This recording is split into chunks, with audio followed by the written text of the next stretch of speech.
Well, welcome to our continued series, My Story, as we are exploring Christianity, multiculturalism, and the faith of our neighbors. This should be around the fourth video of the series so far, and it's such a pleasure to bring these to you as we continue to be in conversation about faith with those who live right here in Dallas. I'm Eric Liles. I'm the Associate for Formation at St. Michael and All Angels. And I'm happy to bring you this conversation today, and I'll ask our guests to introduce themselves at this time. Rabbi, we'll begin with you. Sure. My name is Rabbi Andrew Paley. I'm the senior rabbi at Temple Shalom here in Dallas, just a little bit north of 635 on the corner of Hillcrest and Alpha. I've been the senior rabbi here in Dallas for the past 16 years. Originally from Ohio, but as I've learned in Texas sort of lore and literature, most people from somewhere else got here as fast as they could. So glad to be a Texan. My kids grew up for the most part here. So so I'm glad to be here and glad to be part of the conversation and the fabric of our great city, which all of you know has so many different faith communities a part of it, that it's real colorful and vibrant and really alive. So glad to be here, part of the conversation. Thanks, Rabbi. Yeah. And I'm Anna Paconey. I've been a parishioner at St. Michael for 32 years, I think. Former vestry member and prayer team. I do a lot of stuff around St. Michael, and I'm really looking forward to sharing some interfaith news and information to help us all and better understand our neighbors. Awesome. Thank you both. So today we're having a conversation about the intersections of Christianity and Judaism. And I want to start by asking Rabbi Paley, maybe just to describe a little bit about Temple Shalom and how Judaism is practiced there and how you as a rabbi lead your congregation. And maybe contrast it a bit with maybe some myths or some stereotypes that people at St. Michael's may have heard about Judaism.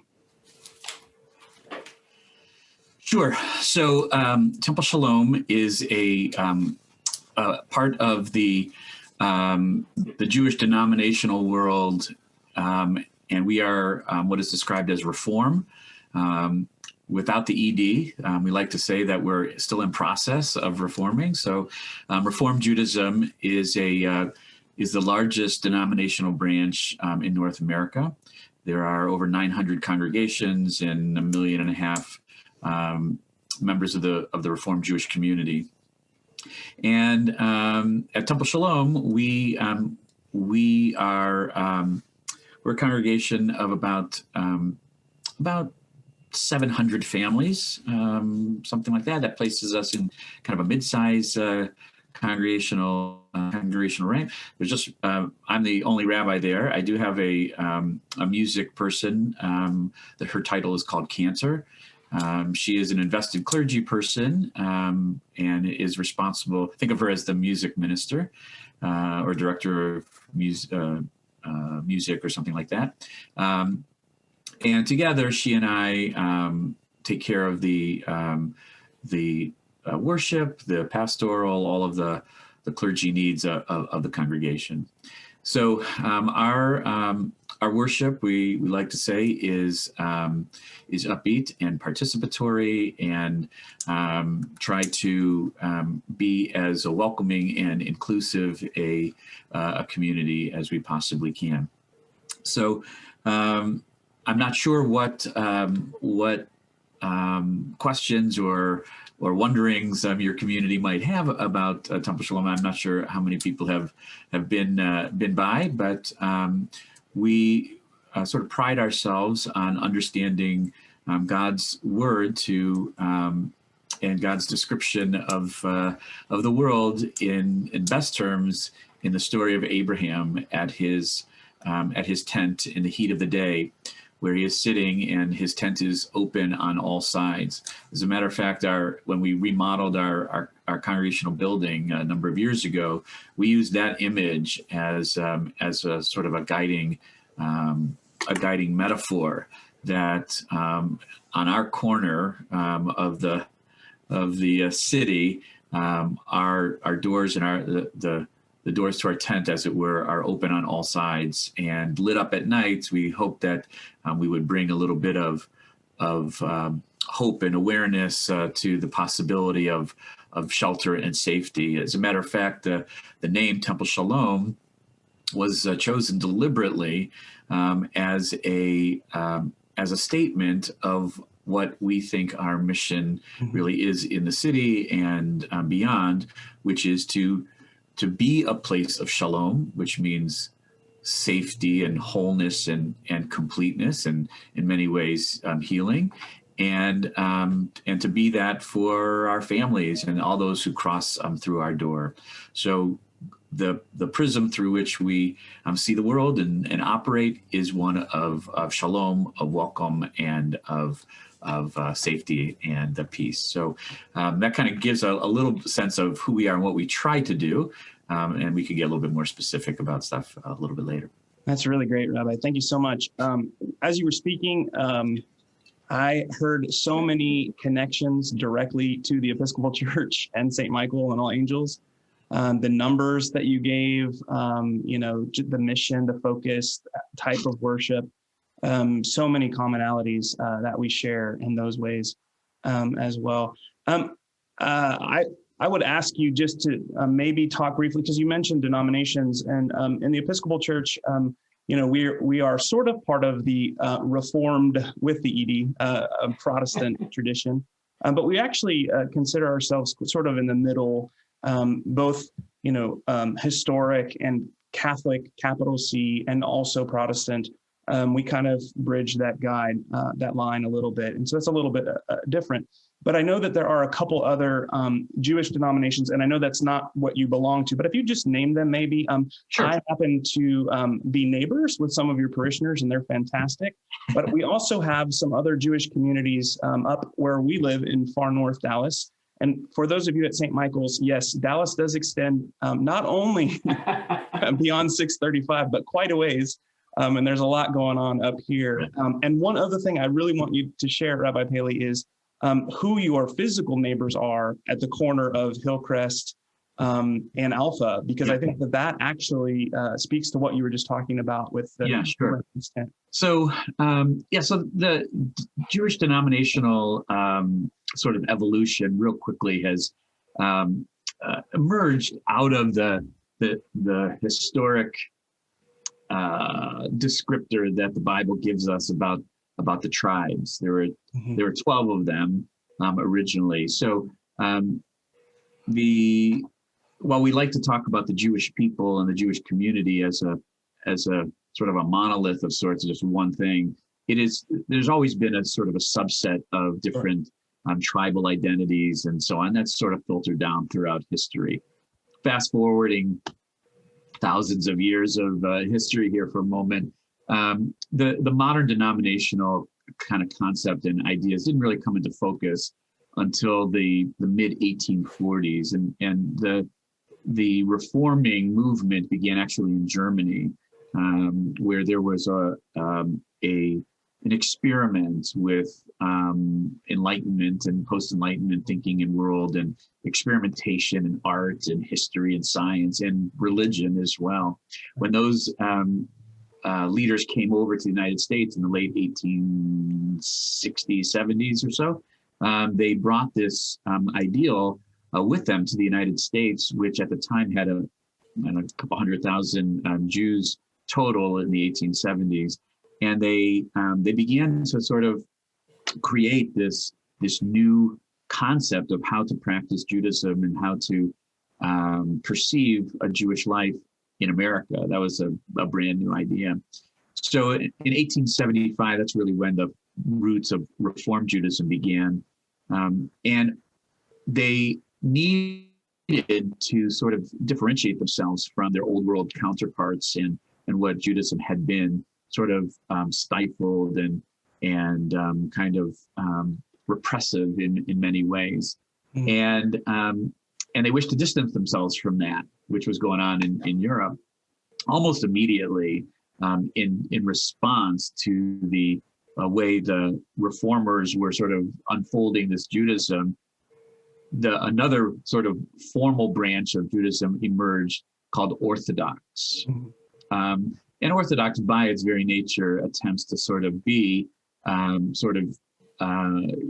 unitary in its thinking and practice, and shielding itself from the forces of modernity and assimilation and all of those things.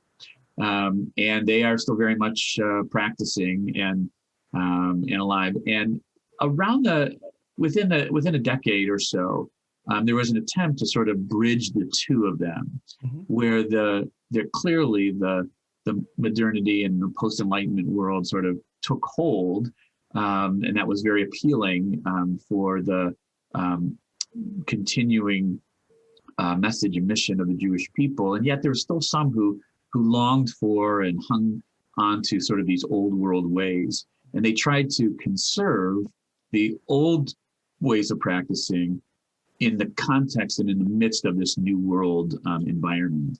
And so a conservative movement emerged that attempted to sort of navigate a middle ground between the fast-paced progressive movement of the Reform movement and the clinging to the old world ways of the Orthodox, and the conservative movement tried to weave a middle ground. And by and large, those have been predominantly the three main denominations of Judaism.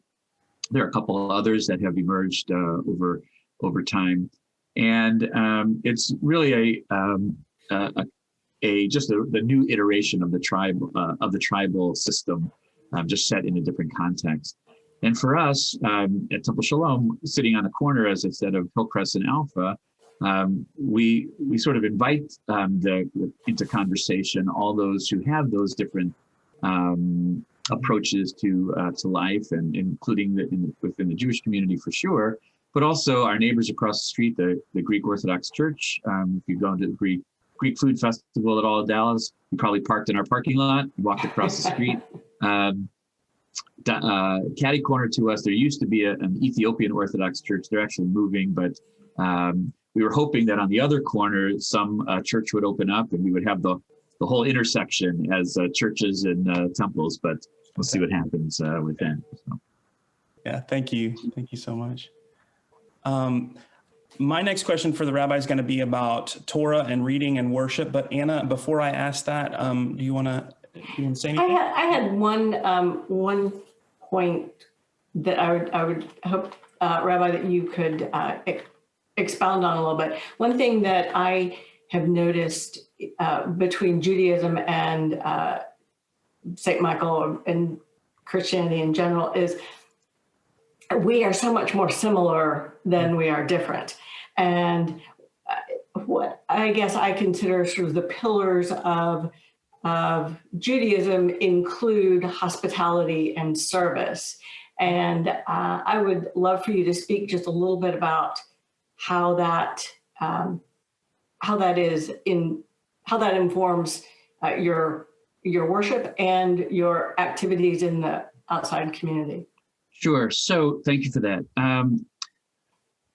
So one of the prevailing ideals that Judaism clings to really quite tightly and profoundly is the idea of memory.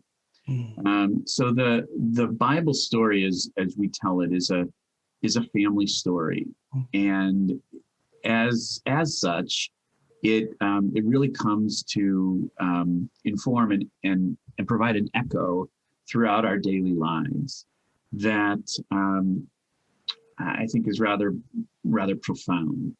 One of the key stories of the Jewish people's narrative is the story of the Israelite slavery in Egypt. It's a formation story for sure, and the exodus thereof and everything obviously that follows from that. But one of the key commands that comes out of that experience is the command to remember that we were slaves. Now, of all the commandments that are offered in the Bible, Jewish tradition tells us there are literally 613 of them. Mhm. That's a lot. Most of them have to do with Not to keep up with. right. Most of them have to do with the sacrificing and so on. There's a lot to sort of manage. But of all of the commandments, the one that gets repeated the most, more often than observing the Sabbath or believing in God or anything else, is the commandment to remember that we were slaves. Because it was so foundational. It was absolutely transformational in both on the personal level and the national level, so that as they experienced freedom after that, they were repeatedly commanded to remember what they just went through. Right.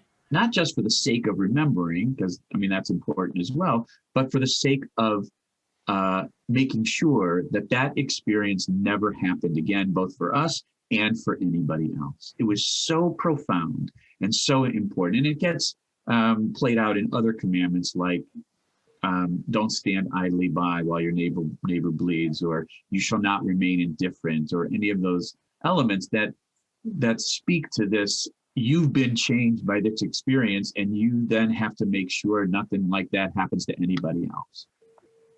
So as that gets played out in real time, the notion that our responsibility, because we went through it, we don't want to have it happen to us anymore, and we can't let that happen to anybody else, permeates just about everything that we do, our prayers, our activities, and so on. So there's a notion that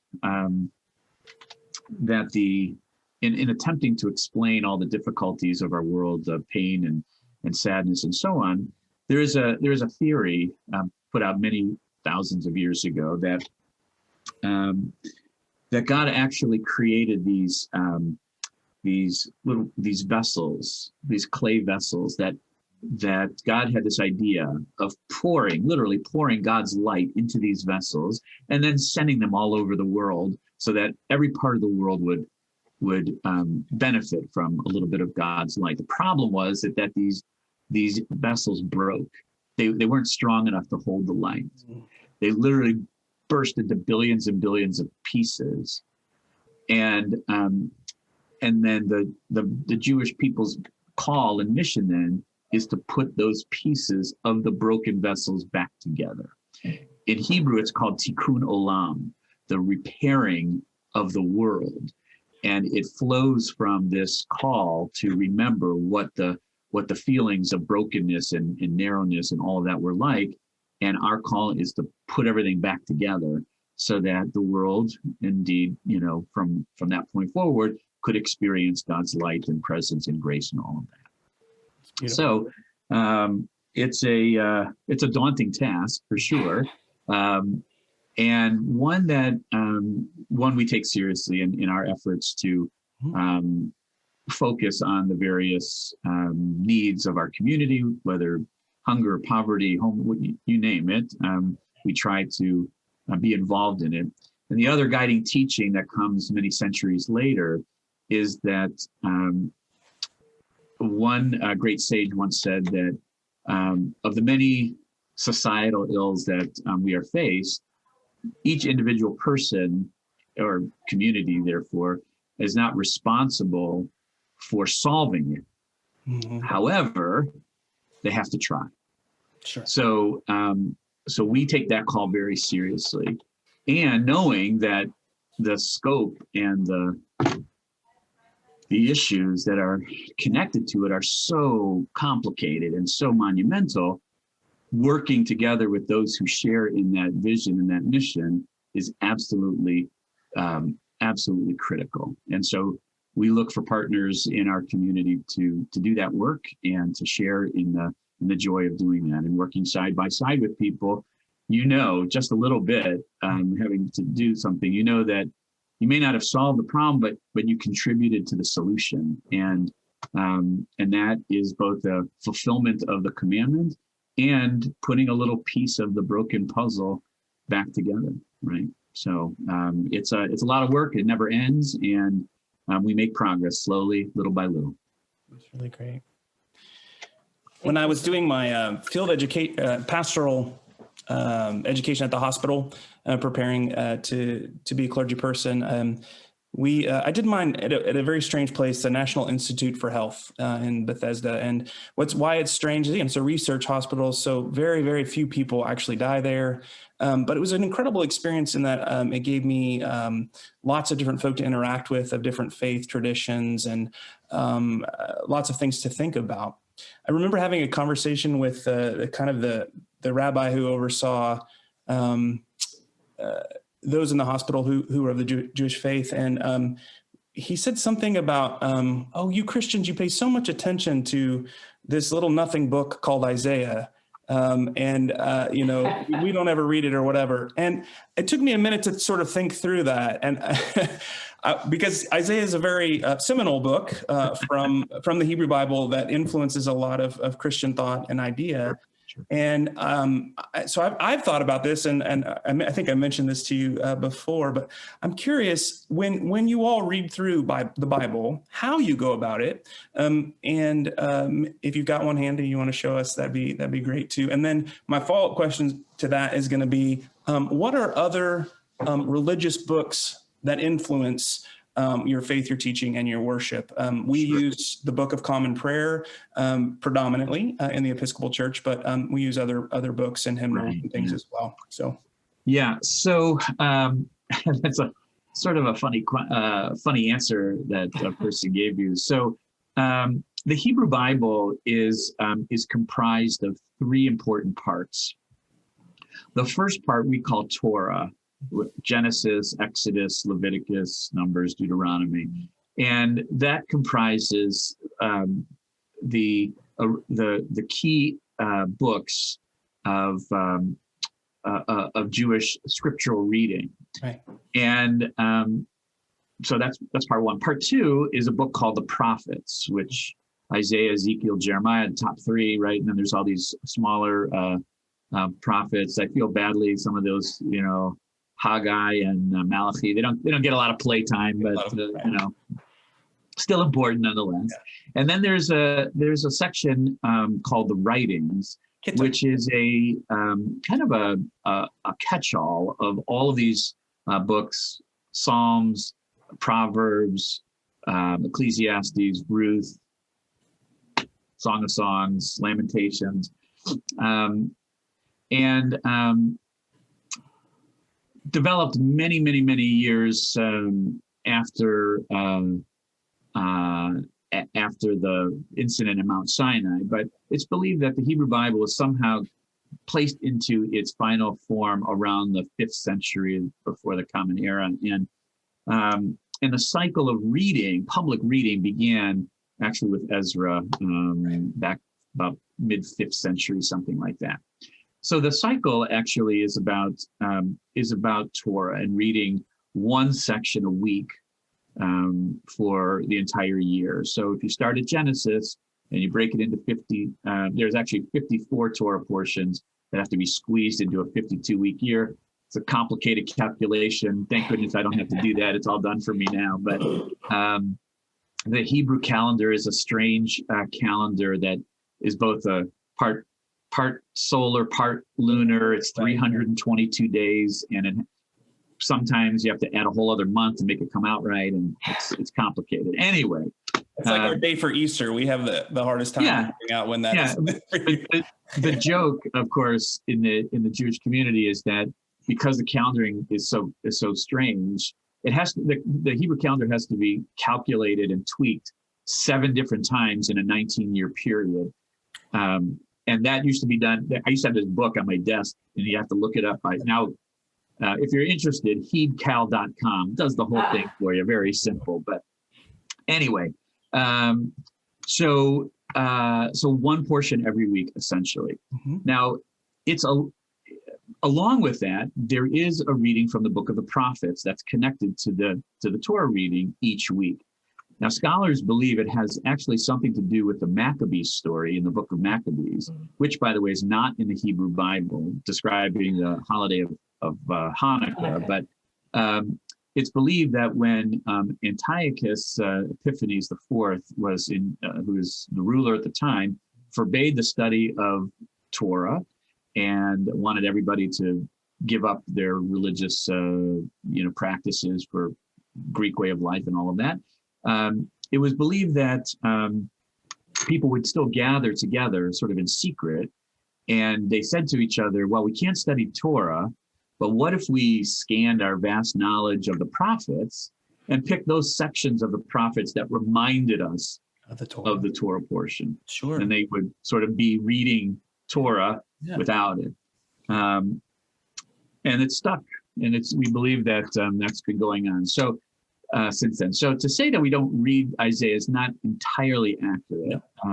But it's true that we don't read it cover to cover, as it were, that book. There's sections that are read pretty regularly. And the scriptural readings, by the way, that accompany the Torah portions, by and large, not all the time, but by and large, come from Isaiah, Ezekiel, Jeremiah, the sort of the big three. Sure. So there is a regular reading of prophets, but it's connected to the Torah portion, and just a snippet, as it were, that might remind them of the Torah portion. The other books of the Bible are not all of them. Sometimes are read on holidays or other special occasions. There are books that do not have regular cyclical readings. The book of Proverbs is not read regularly. The book of Daniel, Chronicles, Nehemiah, those don't get a lot of airtime, as it were. So what I'm our building is closed today, but I have some images I wanted to show you, if that's okay. And please. I can share my screen. Yes, you should be able to do that. Okay, so the Torah itself is rather a remarkable sort of document. This is a picture of a Torah, and ours at Temple Shalom looks similar to this. It's on a scroll. It's read from the scroll, just like that. And Hebrew is read from the right to the left. Right. So we would start over on this side, all the way over here would be Genesis, and we would roll it each week to get to the right spot. And you only need one. Now that one Torah, that'll do. We are fortunate. We have 4 of them. Wow. And so it looks like this, and really what's really remarkable about it is that it's Jewish communities all over the world read from the scroll, right? And different communities, Torahs are generally created in the same way, but some are bigger, some are a little smaller. The calligraphy is a little different. But it's really an amazing document that covers just from Genesis through the end of Deuteronomy. The prophets are written in a different book. We don't have those on a scroll. This is a shot of Temple Shalom. If you can see that, this is where this thing here at the center of our pulpit. This is the Ark, where our Torah scrolls are kept. We have 3 of them. 3 of them in here, and then in our chapel we have a different I can show you a picture of that. Now the Torah itself is actually made of parchment. It's not paper, and it's handmade. I believe the parchment is actually manufactured in Israel, and then sent all over the world, and then you would hire a scribe literally to write it. Wow. We had a Torah commissioned a number of years ago, and it takes about a year to make. It's all handmade, and the ink is handmade. There's no manufactured products, no nails, no metal, all that. You can sort of see here that there's a page, right? Torahs are made on pages and then sewn together. And depending on how big and the dimensions of the parchment itself, determines how long it is. We actually unrolled for one of our holidays. We unrolled the Torah so everybody can kind of see it end to end, and we had to do this outside this year, which was a little strange. Thank goodness the weather cooperated. And I just sort of eyeballed it because I really had no idea this particular Torah, how long it was going to be. It was just shy of 150 feet end to end. And each person who reads from the Torah actually reads from the scroll, uses a pointer to point at the word, so you don't use your finger to sort of smear the letters. And in addition, there is a chant that's connected to it, primarily because originally not every community had a Torah, and it was much easier to learn Torah if somebody sang it to you, especially in a pre-literate society. And I should add, by the way, most people can sing their favorite song, even if they haven't heard it in a long time, a lot faster than they can speak it. So singing always had a way of helping people remember the chant. And with variations on a theme here, everybody sort of sings the same kind of chant. And so we read Torah. We take the Torah out of the ark and we read Torah on Saturdays. That's our Sabbath. On holidays. And interestingly, also on Mondays and Thursdays. This was a strange one. It's believed that during the time of Ezra, Ezra wanted people to hear the words and to be reminded of its message. There weren't temples and synagogues as we know them today, so we tried to figure out, well, where will everybody be that I could read these words and everybody get them? And he discovered that on Mondays and Thursdays in his time, that's when everybody came to the market. Yeah. So he stood up literally on his soapbox, took out the Torah, and read it to everybody on Mondays and Thursdays. And it just sort of stuck from there. So it's really awesome. Thank you for sharing that. A couple follow-ups. So all of your readers read it in Hebrew, in correct Hebrew, I would assume. I think we should note biblical Hebrew and modern Hebrew that's spoken today are very similar, but there are some differences. Correct. Yes, absolutely. So if you try to say speak to somebody in biblical Hebrew, let's say you're in Israel, they might look at you a little funny. But yes, it's like saying, "How doth you go today?" You know, it sounds very Elizabethan English. Right, you could say it. We continue to use in our worship, and then. Are your Torah scrolls, they're without vowels, right? Correct. Would you say just a word about that? I think people might. Yeah, so Hebrew went through a years of sort of evolution, and the crafting of the letters. If you think of English as a combination of consonants and vowels. Right. Hebrew, every spoken language has some kind of combination of them. Hebrew is written with just the consonants. Right. And so it gives the kind of general shape of the word. If you were to try to speak a sentence without vowels, right, you could probably do it, right? Because your mind will fill in the gaps of, from the way you heard it or sort of perceive it. So, and that was the way Hebrew was written. People kind of knew what the context was until centuries go by and people were like, man, I don't really remember how to do that. Right. And so there was a group of scribes and scholars who were tasked with maintaining and preserving the integrity of the written word, and to make sure that each word was pronounced correctly, they developed a system of dots and dashes and so on to help the reader put the words together. And if you'll, I'll just grab a book here real quickly. Sorry, I thought I had it closer. So there's you can actually get a book that has both the Hebrew. If you can see this, let's see it this way there. Hebrew and the with the vowels, and the Torah script without the vowels to help you sort of read a little bit more effectively. Yeah. Torahs, as we have them, do not have the vowels, Right. because that was the way it had been written for thousands and thousands of years. But again, most people are not haven't mastered every word of the Torah perfectly. So the vowels sort of help to make sure people are reading it accurately.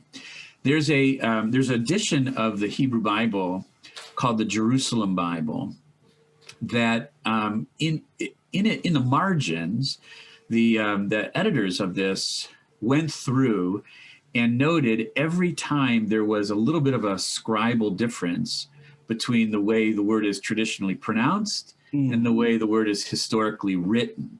And there are dozens of these words. I don't think it changes the nature of the translation, but I think dialectically speaking, it just offers a clue that this was oral for a long time until it wasn't, and that sort of maintains that tradition a little bit. Yeah, excellent. Excellent. Yeah. Now, in addition to that, as you mentioned, there are a number of other books that are part of the Hebrew textual tradition.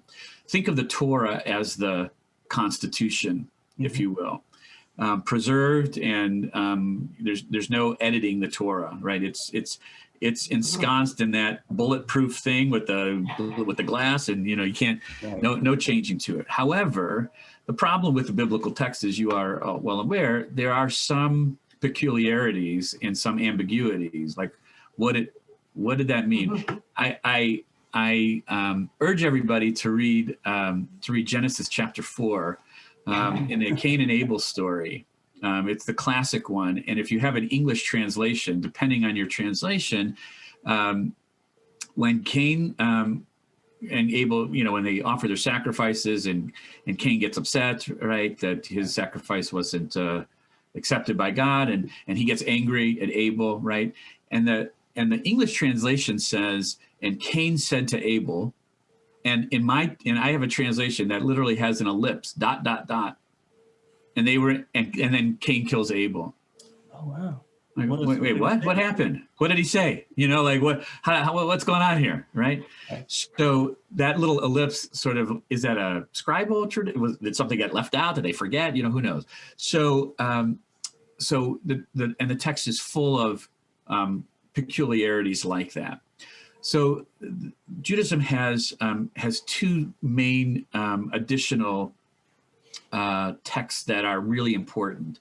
The first is a vast collection of explanations and descriptions that are not legal, but just sort of help to fill out the background story of the biblical experiences, called midrash, midrash, midrash, and the word midrash means to explain.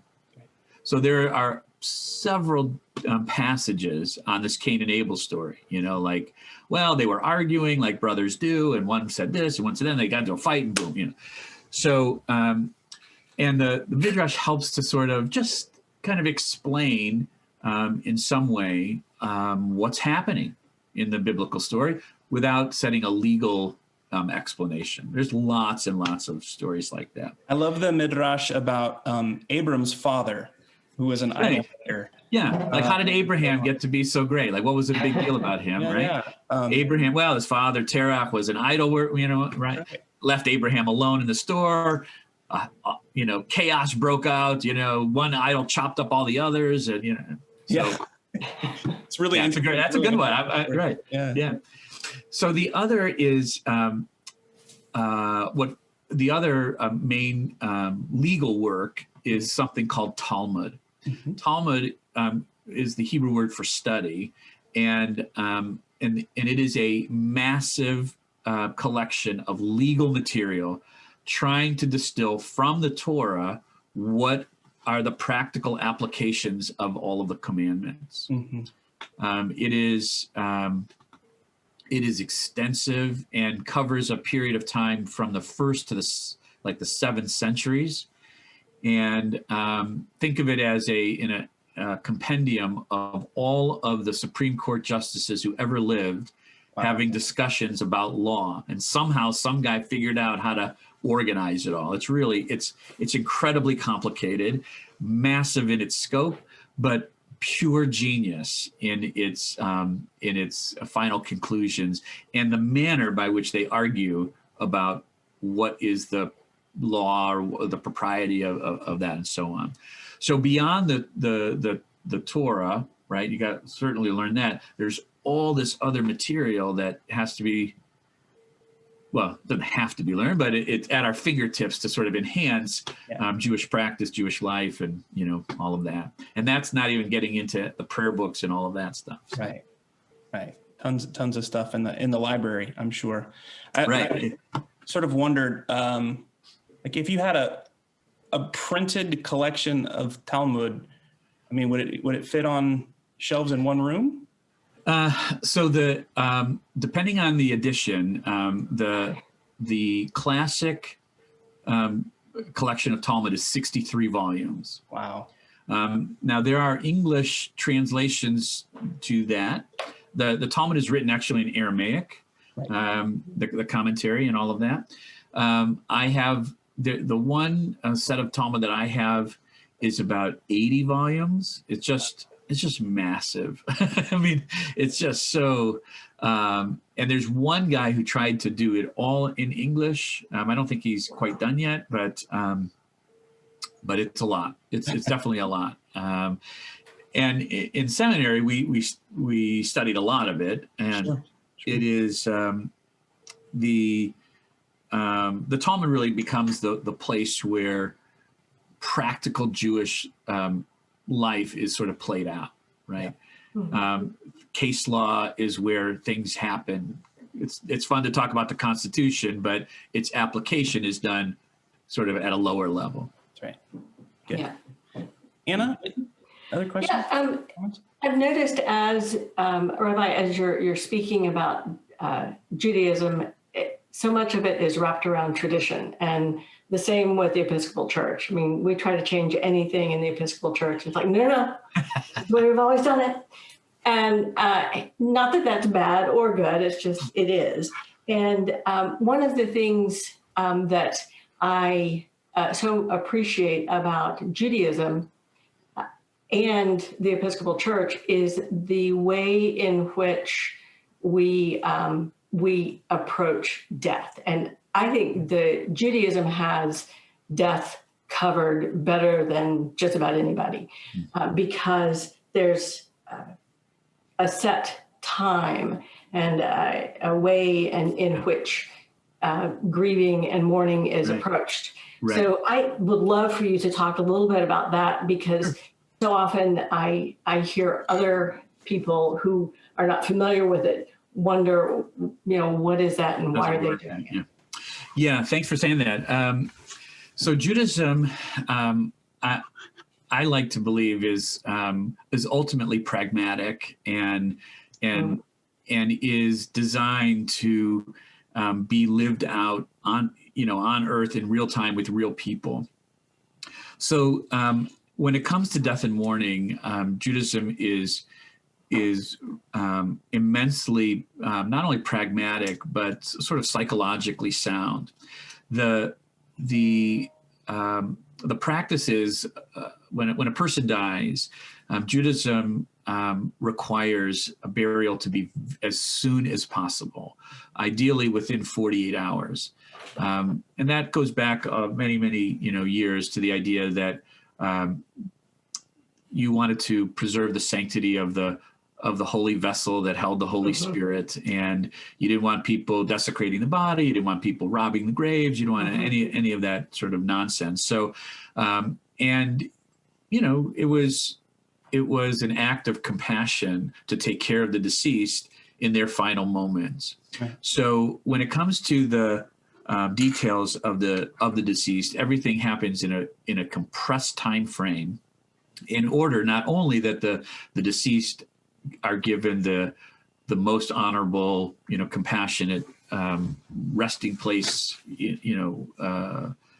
attempts as possible, but to then allow the mourners to begin mourning as soon as possible as well. So the elements of the funeral service happen pretty quickly, and the Jewish community is used to springing into action quickly to take care of that. When the funeral service is complete, the understanding is that person's soul is reconnected with God, and God is taking care of it and protecting it and so on. Meanwhile, the rest of us down here, we have to figure out how to muddle through. And so the focus then switches to the mourners. The mourners then begin a year-long process of through various stages of mourning. The first period is very intense. There's up to a week-long sort of intensive period where mourners are at home. They're kind of they're asked not to go to work or engage in sort of normal activities, and allow the community to sort of take care of them, ideally. After that week is over, there is a 23-day period of time that encourages people who are mourners to sort of begin to do their normal, whatever that might be after a death, activities and so on. And so that first 7 days plus the 23 round out the first month of mourning. After that 30 days, the expectation is that people would resume their typical activities, carrying them all the way through to the year anniversary of the person who died. Now, for children who are mourning parents, in fulfillment of the commandments to honor your mother and father, they are required to say a prayer for their parents every single day for a year. At the time of the anniversary, there is a formal conclusion of the mourning process that is typically accompanied by a formal dedication of the gravestone, the marker, or the monument of some kind. And that would sort of conclude the formal period, recognizing that from the time of a person's death until the following year, every day is new, right? Every day is, you haven't gone through that without that person, their birthdays and anniversaries and holidays and all those things that have to be experienced. When the second year comes around, there is no expectation that it'll be easier or anything, or that a person shouldn't be sad or even continue their mourning. It's just that maybe they'll have some experience, to manage it a little bit better. Now, going back to that comment that I made earlier about memory, every year from that point on, there is a moment to remember our loved ones, and in Yiddish it's called Yartzeit, which means year's time. And on the anniversary of the date of someone's death, it's customary, the way we do it at Temple Shalom, we read their names as part of our worship service every week. So some element of the congregation and their families, their names are read every single week throughout the year. And in addition to that, a candle is lit as well, usually at home. For that. My grandmother, blessed memory, I tell this funny story. In the old days, the candles, they were about yay big, and they would come in these little glass jars. My grandmother was Eastern European immigrant, frugal to the core, never threw any of those things away, and she used to use them as juice glasses. She used to bake with it also, just with, how much flour do you need? She goes, well, 2 Yartzeit glasses should be enough. So, but there were 5 times throughout the year that a person was called upon to remember. First of it was the anniversary. On a holiday of Yom Kippur, there's a memorial service that's connected to the worship. That's another time. And the 3 festivals, Passover, Sukkot, and Shavuot, those the fall, the spring, fall, and summer festivals each have a memorial service as well. So 5 times during the year, there's a time to recall our loved ones. So it was an important part yearly sort of life cycle of a family, that they were in continual process of memory, and it really does allow a person to sort of go through a process and to acknowledge the pain that still exists years and years after, especially if it's a sad or tragic sort of experience. Thank you. It's really beautiful. One of our parishioners approached me when he knew that we were going to have this conversation together, and his anecdotal experience is that Jewish men are more likely to share or talk about spiritual issues or matters than maybe Christian men are.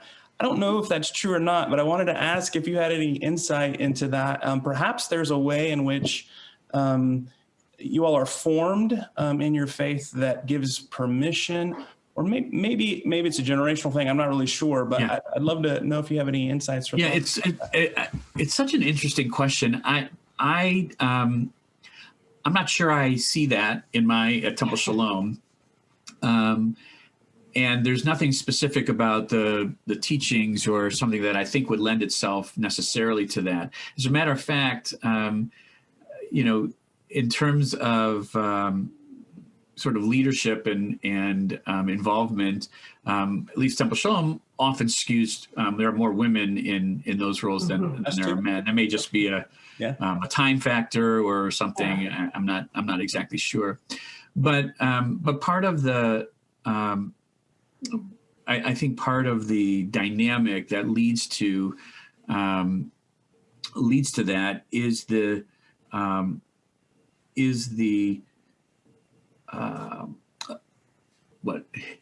historical elements of inquiry and debate and asking questions.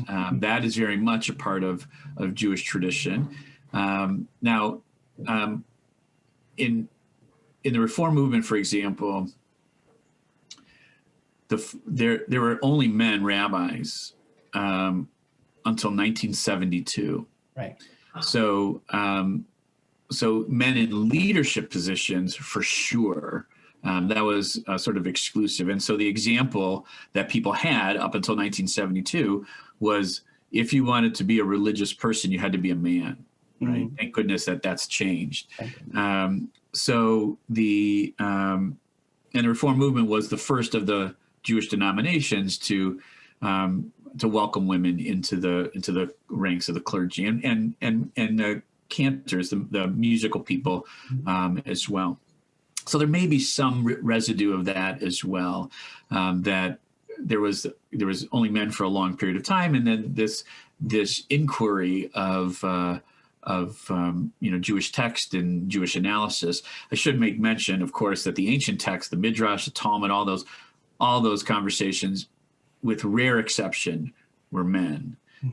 There are some women and some women who are quoted and so on, but the predominance of that was men. So there may be something to that. All right, thank you. As we wrap up our time today, Anna, if you have any more questions, feel free. My final question for the rabbi is just, what else would you want to make sure that our good folk at St. Michael and All Angels know about Judaism, about Temple Shalom, about you, about how we can continue to be in conversation and activity with each other? But Anna, if you have any other things pressing, please. No, I would love to hear what Rabbi Paley had to say about that. All right, great. So first of all, again, thank you for inviting me into conversation. I believe that it's this kind of opportunity that reminds people not just of the commonalities that we have, and there are many, but also of the differences that we have that we should celebrate and we should acknowledge and welcome into our midst, and that there is a way, even among the ways that we believe in the practice, to live side by side and collaborate and coordinate as good friends, as good neighbors, as good citizens. And I'm a fast and firm believer of that. I want to make sure that that we're clear that I know it's going to sound overly obvious, but Judaism and Christianity are different, right? And that's okay. That's good. And while there are many moments of intersection, we share text together, we share history together, and so on. We should celebrate also the way in which we have emerged through our traditions in a way that not only is different, but is important for our communities. I've been teaching a class on the tension between particularism and universalism, and the Jewish story is a particular story. Right. It begins with a particular guy at a particular time for a particular reason. But his mission, Abraham and Sarah, their mission ultimately was to live their particular life for the benefit of the universal, and to embrace the world, not to retreat from it, but to engage with it. And Judaism does not embrace a posture of evangelism with all the negative connotations that historically have gone with it, but nevertheless understands that there's a way to work collaboratively towards the larger meta ideals and values that we know communities like yours hold, and we look forward to being able to do that and to share in that and to celebrate the ways that we can speak a common language and the ways that we can attempt to understand the differences, because that's your particular story, and you should have that, right? And you should celebrate that. That's right. So I think that there's a lot of opportunity, continued opportunity for learning and for growth and for deepening connections like that. And I look forward to that. And Temple Shalom, we'd love to have you as soon as we can get everybody back in the building. I'd love to have that. You're more than welcome to join us and share out. We do worship online and through our Facebook page and all of that. And welcome to be a part of that anytime. You don't just hop on our Facebook group, Temple Shalom Dallas, and anytime. And we'd love to continue the conversation. Awesome.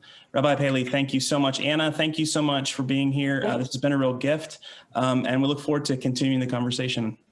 All right. And can I also just add one more thing? If anyone has a question, you can certainly email me. Please share my email. My another email that's kind of easy to remember. Ask Rabbi P. That's me. Ask Rabbi P at Gmail. You can ask me any questions. I'd be happy to respond. Sounds great. Thanks so much. Thank you so much. Have a great day.